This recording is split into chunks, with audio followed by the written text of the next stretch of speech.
What's up, y'all? As you can see, this is not my normal setting. I'm actually in Texas right now on a little family vacay, and so I just wanted to talk to you a little bit about today's vlog. It's going to be a little bit different.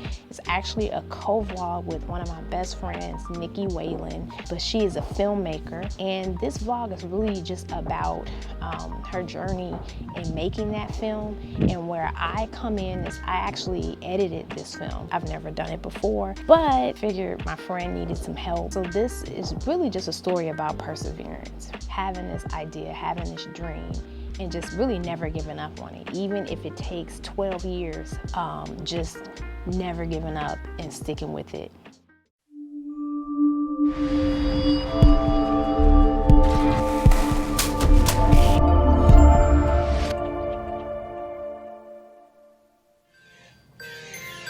Break up. It's the Holy Spirit calling, take notes. Hey, what's up? How long does it take a person to make an independent film? That's really random. Month and a half, 2 months, or whatever.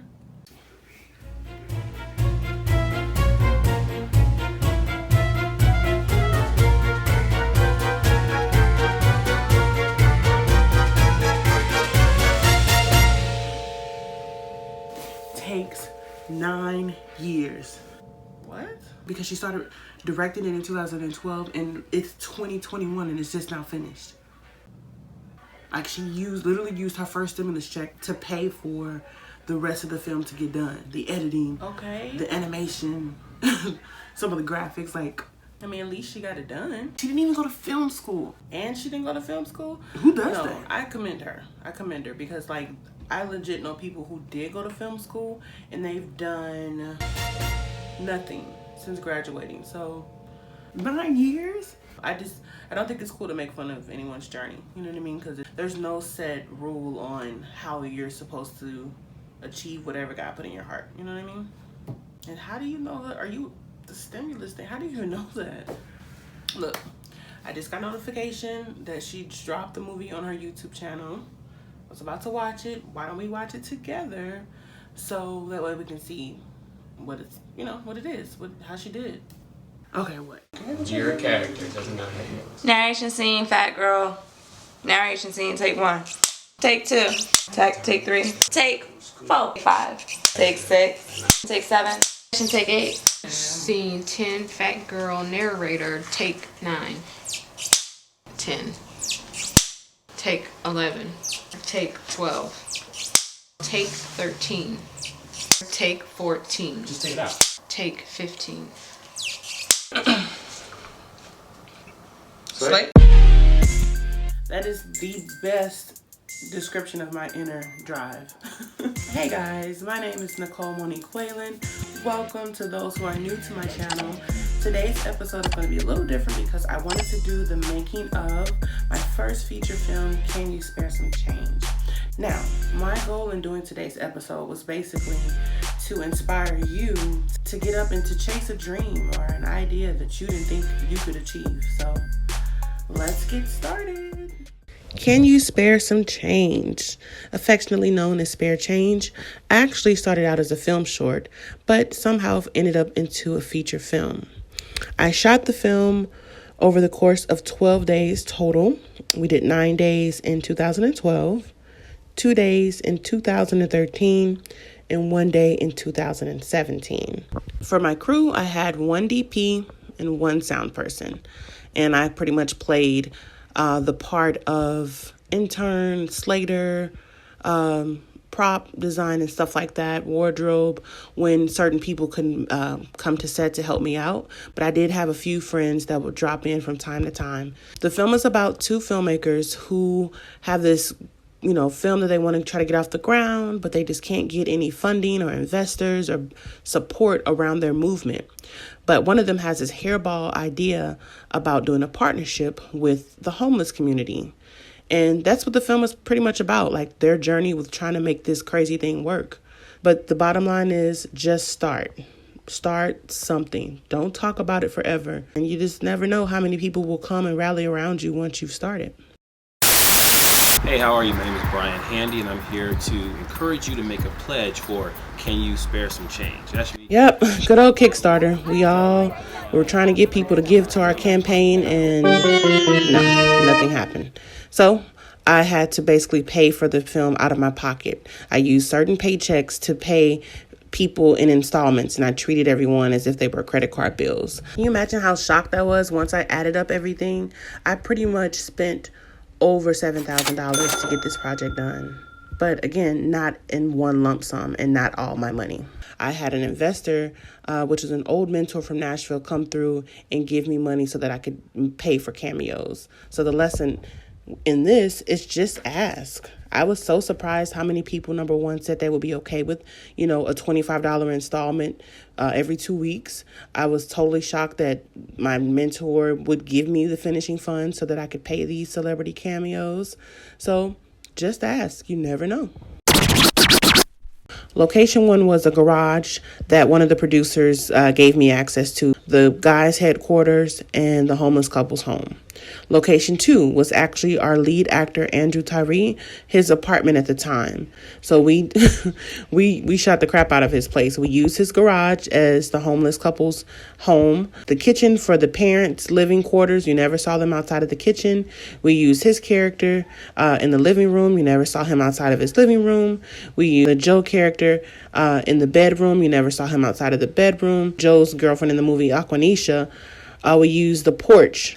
I gave everybody money for bus fare. We all loaded the bus. We went to the back of the bus, hid all the equipment, and we just slowly started filming. But we sat accordingly to where we could get the shots, and just we did about 3 scenes on the bus.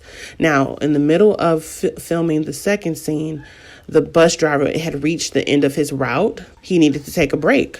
So he comes to the back. We're still the only people on the bus. And he's like, "What's going on back here? What are y'all doing?" And so I just was honest with him. I said, "Hey, I'm, the director. I'm trying to get this film and blah, blah, blah, and woo, woo." And so basically I was able to, convince him to let us stay on the bus while he takes his break. Because, where are you going, sir? You have to keep the bus near you. So he literally got out the bus, locked it, left us on there, and we were able to get the other scenes done with no engine running and no people, to disturb us and stuff like that. So yeah. Okay. Now, our next location, we shot the crap out of that office. It was the bank. It was a credit union. It was several executive offices. It was a television network conference room where he had the meeting about their film, trying to pitch his film. I wanted to kind of just take advantage of where we were. We were already downtown filming other things.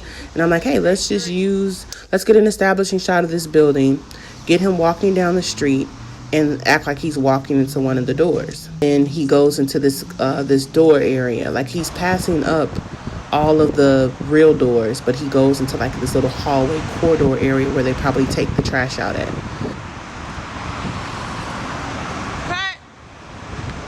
My car came into play when I found 3 scenes with dialogue that could literally happen anywhere.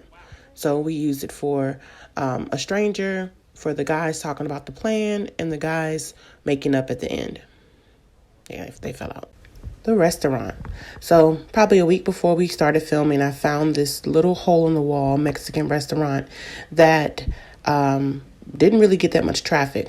I show up with the crew and the cast.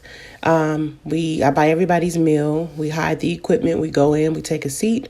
Next thing you know, we're filming. Somebody comes out. One of the workers comes out to clean the table, and he notices that we're like filming and stuff. But because we already spent the money and showed them love, they just didn't say anything, and they let us finish the scene.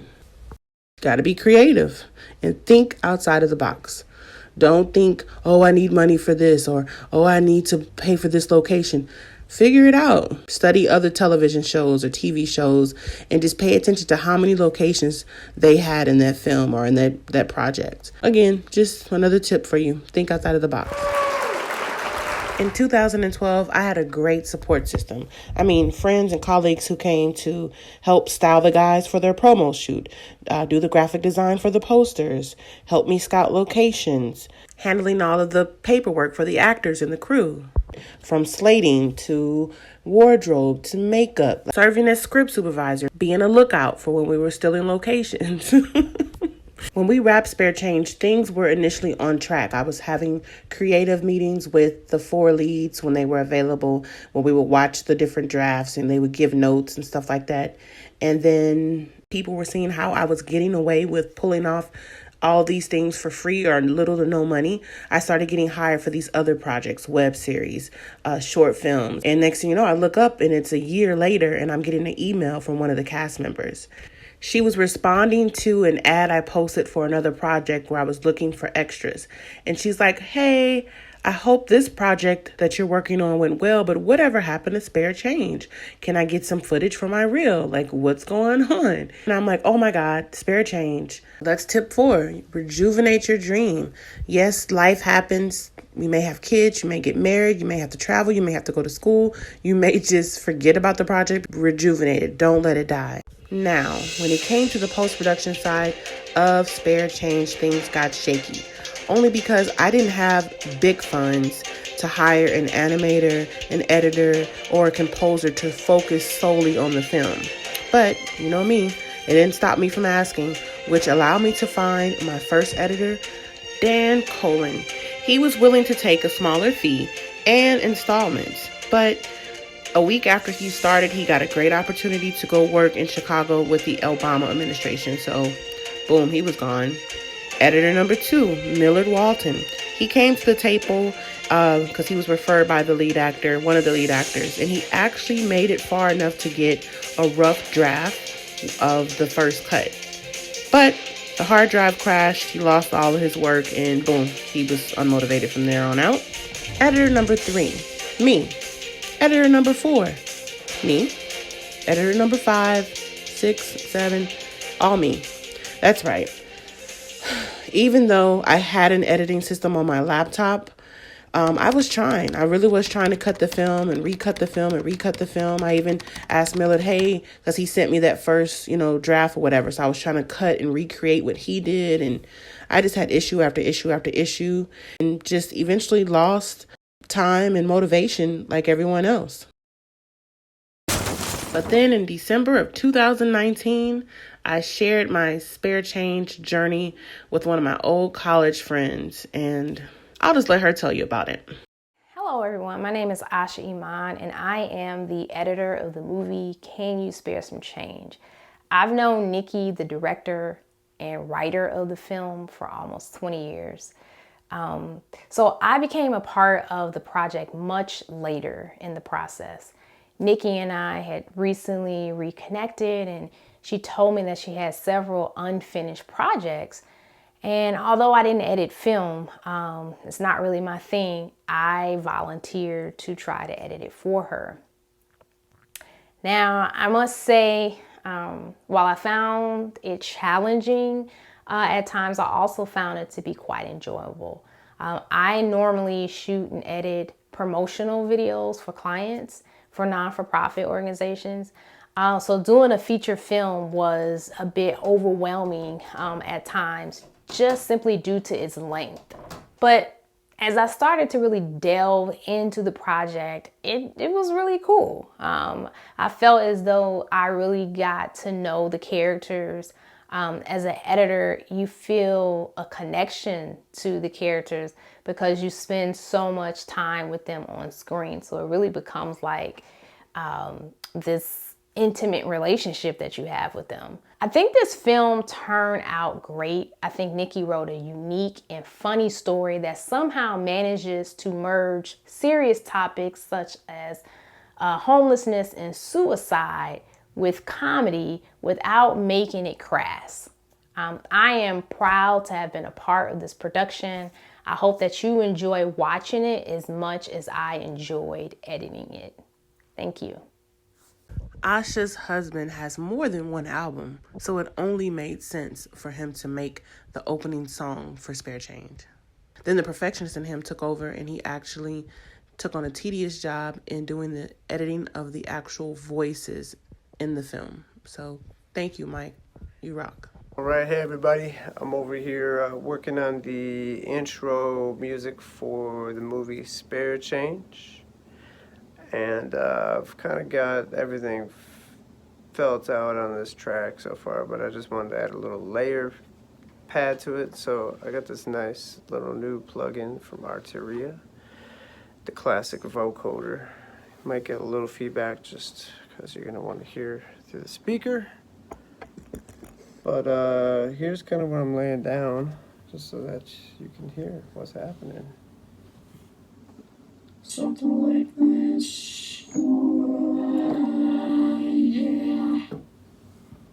So have a listen. Let's see how this turns out. Maybe slight feedback here. Cover your ears.